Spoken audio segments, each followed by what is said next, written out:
1961ஆம் ஆண்டு மார்ச் மாதம் 16ஆம் தேதி வெளியாகி மாபெரும் வெற்றி முரசை விட்டு வசூல் சாதனை புரிந்த பாப மன்னிப்பு என்ற நடிகர் கழகத்தின் படத்தை பற்றிய செய்தி இது. இந்த பாப மன்னிப்பு படத்தின் மூலக்கதையை எழுதியது நடிகர் சந்திரபாபு. அவர் அப்பொழுது இந்த கதைக்கு பெயர் அப்துல்லா என்று பெயர் வைத்திருந்தார். அவர் கூறியது பீம்சிங்கிடம் வந்து இந்த கதையை சினிமா படமாக தயாரித்தால் அதில் நான் தான் கதாநாயகன் நடிப்பேன் என்று கூறினார். ஆனால் கதையின் கருத்து பீம்சிங்கிற்கும் மற்றவர்களுக்கும் ரொம்ப பிடித்தமாக இருந்தது.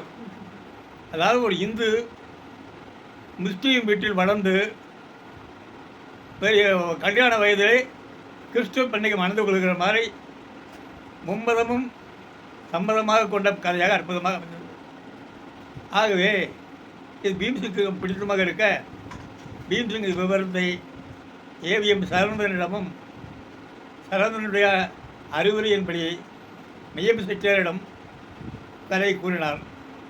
மெய்யப்ப செட்டியாருக்கு கதை பிடித்து போக சரி எடுங்கள், இதை படமாக நாம் எடுக்கலாம், அது மட்டும் இல்லாமல் என்னுடைய ஏவிஎம் நிறுவனமும் உங்களுடைய புத்பா பிக்சர்ஸ் பட நிறுவனமும் இணைந்து கூட்டாக தயாரித்து லாபத்தை சரிசமமாக பங்கிட்டு கொள்ளலாம் என்று கூறினார்.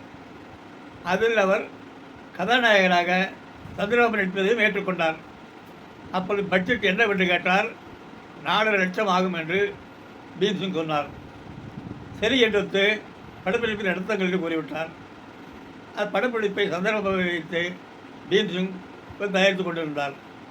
அந்த சமயத்தில் நடிகர் சிவாஜியின் தம்பி பிசி சண்முகத்தின் திருமணம் மவுண்ட் ரோடு அப்பொழுது பெருமதிப்போடு இருந்த ஆபர்ட்ஸ்பரி கல்யாண மண்டபத்தில் சிறப்பாக நடந்தது.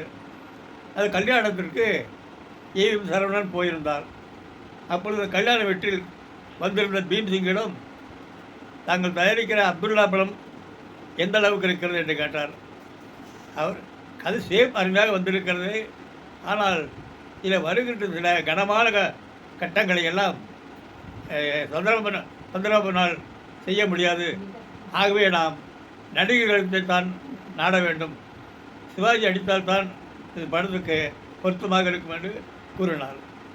உடனே சரவணனும் நீங்கள் சொல்வது சரிதான் என்று விட்டு அதோடு பீம்சிங் இந்த படத்தின் பட்ஜெட்டு கூட 4 லட்சத்தில் ஆகாது, 10.5 லட்சம் ஆகும் என்று கூறினார். வாங்க அப்பச்சியிடம் சொல்லலாம் என்று ஏவிஎம்மிடம் சரவணன் கூட்டிச் சென்றார். அவன் அப்பாவை அப்பச்சி என்று தான் கூப்பிடுவார்கள், சிட்டிநாட்டு பக்கம் பழக்கம். அவரும் கேட்டுவிட்டு ஆமாம், சிவாஜி போன்று பெரிய நடிகர்கள் நடிப்பதால் இப்படம் செலவு 10 லட்சம் ஆகுது, நியாயமானதால் நான் ஃபைனான்ஸ் செய்கிறேன், நீங்கள் பணத்தை எடுங்கள், அதை வருகின்ற லாபத்தை சரிசமாக பங்கிட்டுக் கொள்ளலாம் என்றார். படம் கிட்டத்தட்ட 1961 மார்ச் 10ஆம் தேதிக்குள் படப்பிடிப்பு முழுமையடைந்து விட்டது.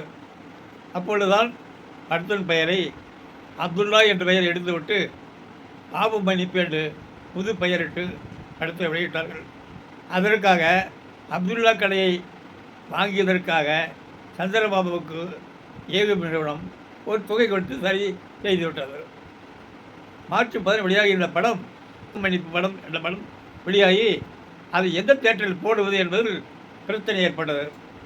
ஏவிஎம் அவருக்கு அப்பொழுது 61 ஜனவரியில் சாந்தி தியேட்டர் கூட்டோடில் உமாபதியால் கட்டப்பட்டு சிவாஜிக்கு விற்கப்பட்டது. சிவாஜி சாந்தி தியேட்டரை வாங்கி நடந்துகிறார். அதனால் ஏவிஎம் அவர்கள் இந்த படத்தை பாவ மன்னிப்பு ஒரு ஹை கிளாஸ் பிக்சராக இருக்கிறது, ஆகவே இது ஒரு பெரிய தியேட்டரில் போட வேண்டும் என்று ஆசைப்பட்டார். எல்லோரும் வந்து நீங்கள் சித்ரா தியேட்டரில் போட்டால் படம் நிச்சயமாக 100 நாள் ஓடும் என்று கூறினார்கள். ஆனால் ஏவிஎம் அவருக்கு அது பிடித்தமில்லை. இந்த படத்தை சாதி தியேட்டர் தான் போட வேண்டும், சாதி தியேட்டர் பால்கள் மட்டும் அப்பொழுது 400 இருக்கைகள் கொண்டதாக இருந்தது.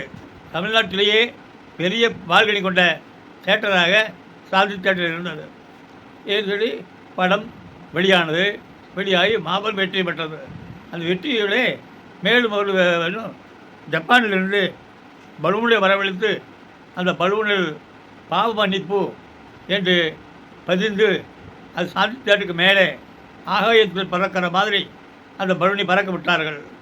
அதோடு பாவ மன்னிப்பு பாடல்களும் சிறப்பாக இருந்ததால் அந்த பாடல்கள் ஆசிரியர்களுக்கு பாடல்களின் வீரியத்தை சிறப்பை வரிசைப்படுத்த சொல்லுமாறு அதுக்கு 10,000 ரூபாய் பணம் பரிசு என்றும் அறிவித்திருந்தார்கள். இது பல விதத்தில் வந்த பாவமணி படம் மகத்வான பெற்றபடி மாபெரும் சித்திரமாக சிவாஜிக்கு புகழையும் ஏவிஎம்முக்கும் புத்தகத்திற்கும் பெருமையையும் சேர்த்ததை யாராலும் மறுக்க முடியாது.